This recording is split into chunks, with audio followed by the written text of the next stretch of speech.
certainly. Really? Is this guy still in power after the most greatest intelligence failure, maybe at least since 9/11? Well, they're in a war. I mean, what do you want him to do? The reason they're in a war is because they kept getting intelligence. I mean, going on, and he was trying to take over the judiciary with all your right-wing they're trying to pull over there. You did see the paper and they got today, their right? pockets picked. I mean, I worked in Israel. I've been there any number of times. 61 people in Knesset can do anything they want. Why is this guy still there? Why am I looking at him? And all he's trying to stay in office so he kicked his ass out of jail. Okay, well, that is a good point. They're in the middle of a war. So you know what they would do with an incompetent general in World War II? They'd fire him. So he didn't say it quite like James Carville did, but President Biden offered his harshest criticism yet of Prime Minister Benjamin Netanyahu, warning that Israel is starting to lose international support because of its military campaign in Gaza. He made those comments during a fundraiser in Washington yesterday. Biden suggested support from Europe and the United States is waning because of Israel's, quote, indiscriminate bombing. He also described Netanyahu's government as the most conservative in Israel's history, saying the prime minister, quote, doesn't want anything remotely approaching a two-state solution, adding that Netanyahu needs to change. Meanwhile, in Israel, shortly before the president's remarks, Netanyahu said he would block Biden's post-war plan to have the Palestinian Authority take over Gaza. In a statement, Netanyahu said, quote, after the great sacrifice of our civilians and our soldiers, I will not allow the entry into Gaza of those who educate for terrorism, support terrorism, and finance terrorism. And I want to ask a question out of that quote. What? If you're so sure of that, Mr. Prime Minister, then why were the gates left open for these terrorists to run in and wreak havoc all over Israel? And it took 8 hours for you to respond. If you were so clear on Hamas wanting to kill Jews 365 days a year, every minute of every day, why in the world weren't you ready? And why were you supporting funding to go to Hamas? It makes no sense. And actually, to Carville's point, I just question at this point what he would do to stay in power, because he has done a number of things in his government leading up to the war to stay in power that many say are naked moves that are just completely corrupt to stay in power. Now he's in a war. Oh, you can't move him now because we're in the middle of a war. What next? Well, this is exactly when they need new leadership. They need new leadership. And the White House knows this, because you have a guy whose very political existence has been centered around security.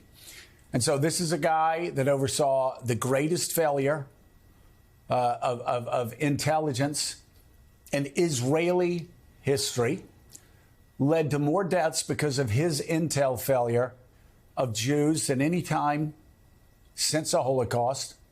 He knew that this attack was coming for a year. They had the plans in his government for the year, written down how Hamas was going to do it. They knew this was coming for a year. And not only did they do nothing, they had a meeting in Doha, Netanyahu's people, in Doha in September, less than a month before these attacks took place. And the Qataris asked Netanyahu's government, does Netanyahu still want us to send money to Hamas?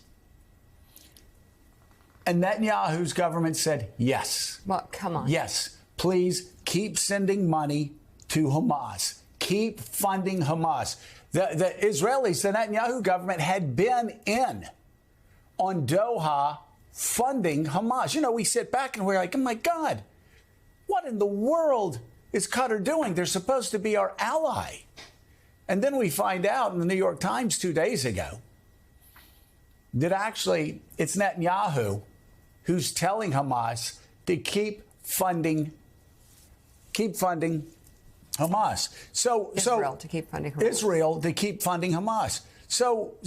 And by the way, We still haven't gotten an answer from anybody in the government on why, after 9/11, it took 3 minutes for our first responders to get there. After a school shooting in Nebraska, it took 3 minutes to lock the school down, 5 minutes for the cops to have the place surrounded, 10 minutes to shut down the entire town. And that's the story across America. There is no answer. They have no answer. They have no, and this whole thing, I will worry about that.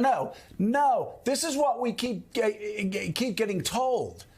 A guy that was so incompetent that he allowed the worst killing of Jews since the Holocaust. He knew the attack was coming for a year and did nothing about it. He told Qatar to send hundreds of millions of dollars to Hamas weeks before the attack.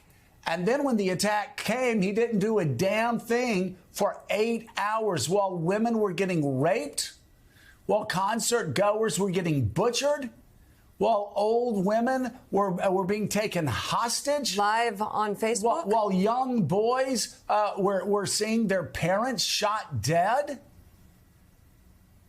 And this is Netanyahu's government. Richard Haass, this whole security argument doesn't work. And James Carville is exactly right. It's something that I keep asking myself, and they go, we can't do anything until after the war. You have a guy that allowed this to happen. It was on his watch.